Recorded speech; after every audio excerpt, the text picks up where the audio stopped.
எல்லோரும் நல்லா இருக்கீங்களா? இப்போ வந்து நான் கொத்து சப்பாத்தி, முட்டை சப்பாத்தி எப்படி பண்ணுறதுன்னு காட்டுறேங்க. ஸ்டெப் பை ஸ்டெப்பாக காட்டுறேன். அது வந்து ஒரு டீஸ்பூன் பெருஞ்சீரகம் போட்டுக்கிறேன். அப்புறம் குட்டி குட்டியாக நான் சாப்பரில் வச்சு கட் பண்ணதுனால ரொம்ப குட்டி குட்டியாக கட் பண்ணிருந்துச்சு. நம்மளால் எவ்வளோ முடியுதோ குட்டி குட்டியாக கட் பண்ணிக்கலாம். அதை போட்டுடலாம். பெருஞ்சீரகம் இதான ஒன்று.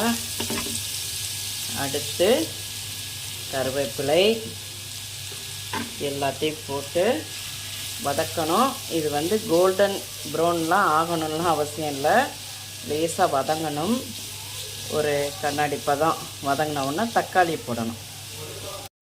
இப்போ வெங்காயம் லைட்டாக கண்ணாடி பதம் அளவு வதங்கினோன்னா அதை நான் சொல்லிடுறேன். 6 சப்பாத்திக்கு 4 முட்டை. நான் ஒரு மீடியம் சைஸு வெங்காயம், ஒரு 3 வெங்காயம் குட்டி குட்டியாக அந்த சாப்பரில் வச்சு கட் பண்ணேன். தக்காளி ஒரு எலுமிச்சம்பழம் அளவு தக்காளி தாங்க. அதையும் போட்டுடலாம். ஏன்னா அதுவும் சேர்ந்து வதங்கட்டும். அதுவும் குட்டி குட்டியாக கட் பண்ணது தான் போட்டு நல்லா வதங்கணும்னு அவசியம் இல்லைன்னு சொன்னேன் இல்லையா? ஏன்னா இது கொத்து சப்பாத்திக்கு அதோட வெங்காயமும் நம்ம சேர்ந்து இருக்கணும். இதில் ஒரு ஸ்பூனில் நான் இப்போ பாருங்கள், இந்த அளவுக்கு வதக்கினா போதும். இதில் நான் சொன்ன அந்த 6 சப்பாத்தி அளவுக்கு ஒரு டேபிள் ஸ்பூன் அளவு கோழி குழம்பு பொடி. இது எங்கள் வீட்டில் தயார் பண்ணுற கோழி குழம்பு பொடி.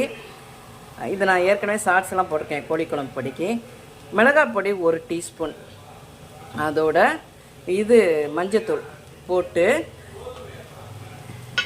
இது கொஞ்சம் வதக்கி விட்டுட்டு கொஞ்சமாக தண்ணி விடணுங்க. விட்டு அந்த மசாலாவோட பச்சை வாசனையெல்லாம் போகிற அளவுக்கு நம்ம கொஞ்சமாக வேக விடலாம். இப்போ தேவையான அளவு உப்பையும் நம்ம போட்டுருவோம். போட்டுட்டு இப்போ நான் இதை தண்ணி விட்டு இப்போது இதுக்கு தேவையான அளவு உப்பை போட்டு கொஞ்சம் தண்ணி விட்டு இது இந்த பச்சை வாசனை போகிற அளவுக்கு இதாகிட்டு அதுக்கப்புறம் முட்டை ஊற்றணும். தண்ணி இதாகிடுச்சு. இப்போ இதை ஓரம் வச்சுட்டு முட்டை 4 முட்டை உடச்சி ஒரு இதில் வச்சுருக்கேன். இதை ஊற்றிடலாம். இந்த முட்டைக்கு தேவையான அளவு உப்பு போட்டுட்டு மிளகுத்தூள் போட்டலாம். போட்டுட்டு இதை வதக்க வேண்டிதாங்க. முட்டை வெந்த பிறகு நம்ம சேர்க்கக்கூடாது சப்பாத்தியோ புரோட்டாவோ. நான் 6 சப்பாத்தி குட்டி குட்டியாக கட் பண்ணி வச்சுருக்கேன். அந்த முட்டை கொலன்னு இருக்கும்போது நம்ம இது பண்ணால் தான் நல்லா சேர்ந்து நல்லா இருக்கும்.